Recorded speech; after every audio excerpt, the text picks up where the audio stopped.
안녕하세요. 오늘은 많은 분들에게 생소한 잔류 콜레스테롤에 대해 알아보겠습니다. 평소 고지혈증 약으로 콜레스테롤 수치가 정상이라고 믿고 안심하셨던 분들은 꼭 끝까지 들어주십시오. 생각이 바뀌실 겁니다.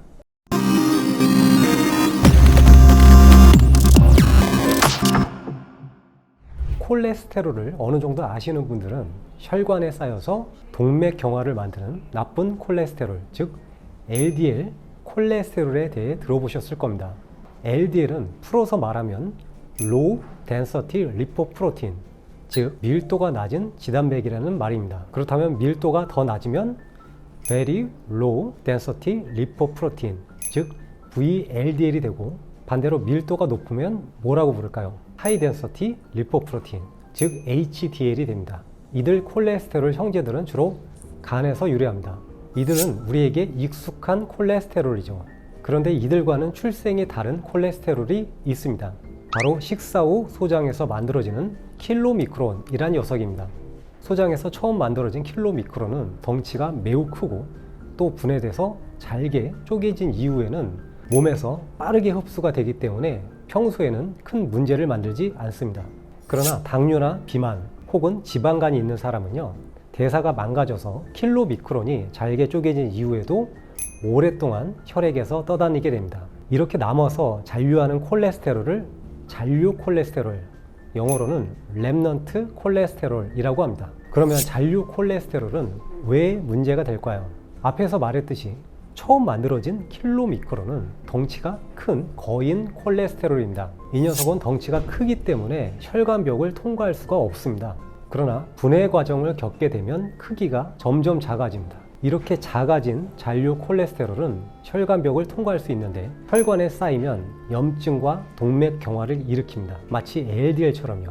여러분들은 LDL뿐만 아니라 잔류 콜레스테롤도 동맥경화를 일으킨다는 사실을 알았습니다. 그러면 LDL과 잔류 콜레스테롤 중 어느 쪽이 더 해로울까요? 과학자들은 이에 대해 독특한 실험을 진행했습니다. 유전자 돌연변이에 의해서 유독 LDL만 높은 사람과 유독 잔류 콜레스테롤만 높은 사람들을 각각 모았습니다. 이들을 비교해 보니 결과는 놀랍게도 잔류 콜레스테롤이 높은 사람이 LDL이 높은 사람보다 심혈관 질환에서 더 위험한 것으로 나타났습니다. 건강한 상태에서는요, 잔류 콜레스테롤이 빠르게 대사가 돼서 대략 30분 정도면 혈중에서 사라집니다. 그러나 비만이나 지방간 혹은 당뇨가 있는 경우에는 상황이 달라집니다. 여기서 그림을 보여드리겠습니다.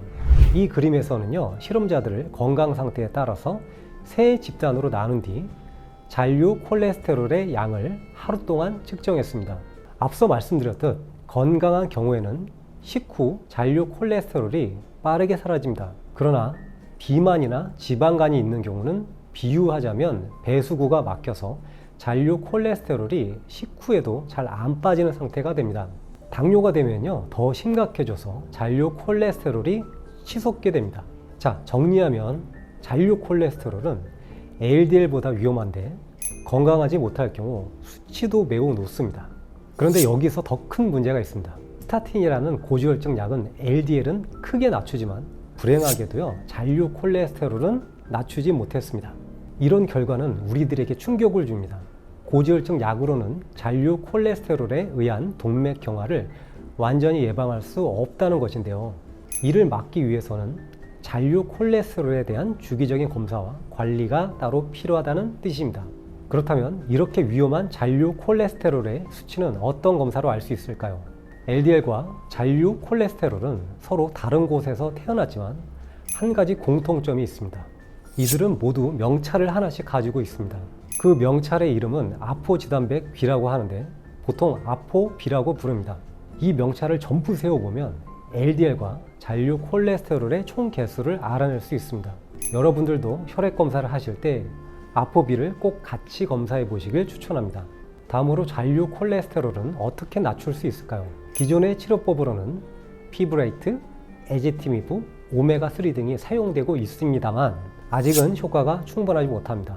그래서 현재로는 식습관의 교정이 매우 중요한데요. 첫째, 정제 탄수화물을 줄이고 식이섬유와 통곡물의 섭취를 늘려야 합니다. 둘째, 포화지방을 줄이고 불포화지방이 풍부한 음식을 섭취해야 합니다. 셋째로는 총 섭취 칼로리를 줄여야 합니다. 비만과 지방관, 당뇨가 있으신 분들은 잔류 콜레스테롤이 매우 높을 수 있으니 스타틴을 드신다고 절대 안심하지 마시고요. 아포비 수치를 꾸준히 확인하면서 식습관을 관리하시기 바랍니다. 내용이 마음에 드셨다면 좋아요, 구독 눌러주시고 저는 다음에 다시 찾아뵙겠습니다.